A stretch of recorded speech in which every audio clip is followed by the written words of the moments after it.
Good morning, everyone. It's day 9 of my 40-day video challenge, and today we're chatting about money. I set the topic before I knew what I was talking about, and I just called it Money Matters. I was like, I'll figure something else to talk about in terms of money, and I was thinking about it, and I feel like there are at least a dozen ways to frame the money conversation when you're an entrepreneur. So, the first thing that I think about is, as an artist, speaking to other artists, money is the thing that you need to keep the lights on. It's kind of secondary to the work of creating, of your vocation, of your vision, of your passion. And yet, then on the other side, I switch over and I become my spreadsheet nerd side of me. And as a professional with a background, I have a background in finance and risk management. And I love getting into Google Sheets and running my formulas and that sort of thing. It's like that side of me is like, oh, I got this budget wrapped up tight, and I like to add up all my little columns and make sure it all zeroes out correctly. So that's like another way that I think about money. And then even another way is, as a producer of products, we talk about money in terms of like cost of goods sold and margins and markups and factors like freight insurance when you're shipping stuff from overseas, and tariffs, which you never know what's going to be happening with the tariffs from one week to another. Okay, so another way to think about money is when I'm thinking about what it's going to take to run this company for the next year. I begin having conversation with myself and with Sean Michael about how much inventory we can or should be prepared to invest in.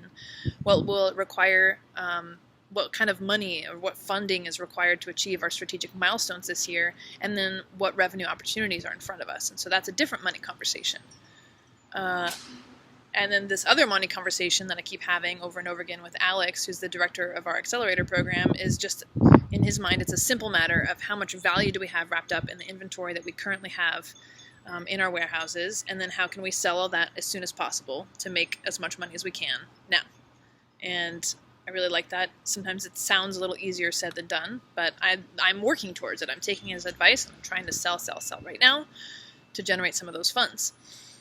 Yet another money conversation is, as a startup, and as I'm positioning myself to speak with strategic partners and investors, another way to talk about money is big numbers that describe the massive potential of our market and what our market share could and will be. And so there's like the big money projections conversation. And then you switch over and you have another mindset as a bootstrap founder.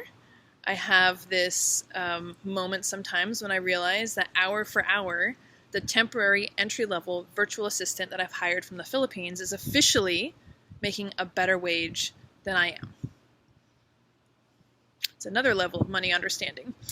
Okay, gosh, what else? As a startup entrepreneur that's married to my business partner, sometimes we have complicated conversation that spans years about cash on hand, risk and reward, stability versus opportunity, and a continuous reassessment of, is this level of effort for this little bit of pay that we're receiving now worth it to continue down this path? So far the answer has been yes, I'm happy to say. When I open my mail, it's the daily culling of business lines of credit offers. When I open my email, it's the sorting and deleting of marketing solicitations.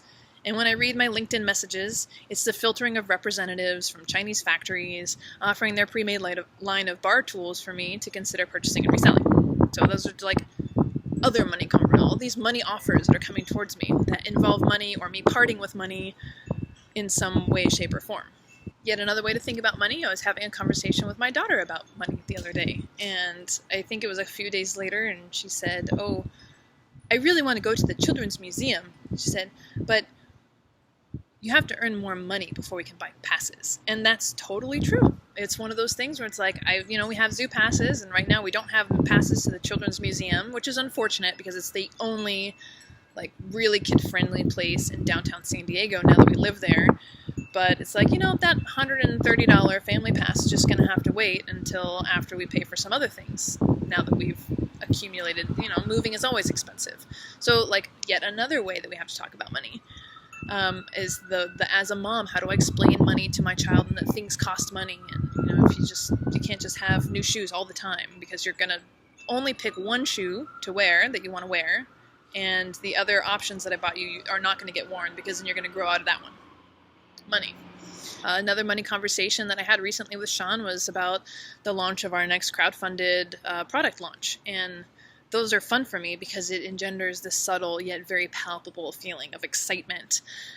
It's kind of like that. It's the strategy, the money strategy conversation.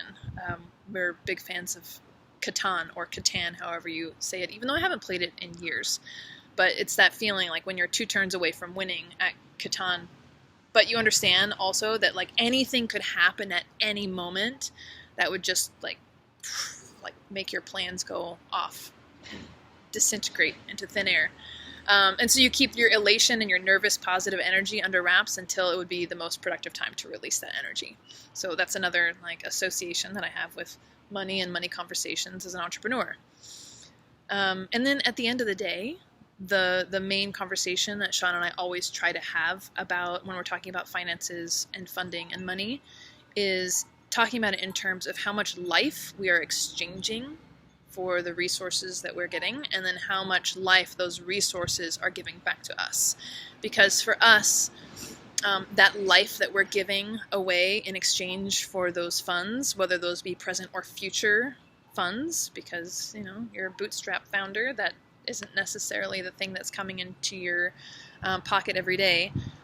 But that life that we're exchanging for those resources, mostly for us, is measured in terms of time and experiences. Time with one another, time with our family, with our kids while they're young, and the experiences that we're having that are lending richness in a non-monetary way to our lives.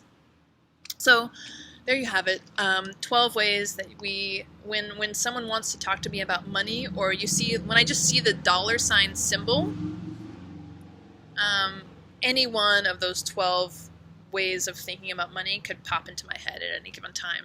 And it requires a very dynamic brain, which is now exhausted from going through all those reasons. I have a few minutes before I have to get to a meeting. Today, the most important thing for me to accomplish today is all the conversations that I need to catch up on that I haven't been able to have while I've been out of the office. So I'm having a conversation with a marketing person, another conversation with another founder sort of in the same industry space. We're talking about strategy. And then I'm going to an entrepreneur meetup at lunchtime to connect with people in my industry. The most important thing for me to do yesterday, which I couldn't remember earlier, was to rest, which I did. It was a wonderful weekend and I had lots of rest. Now it's time to get to work.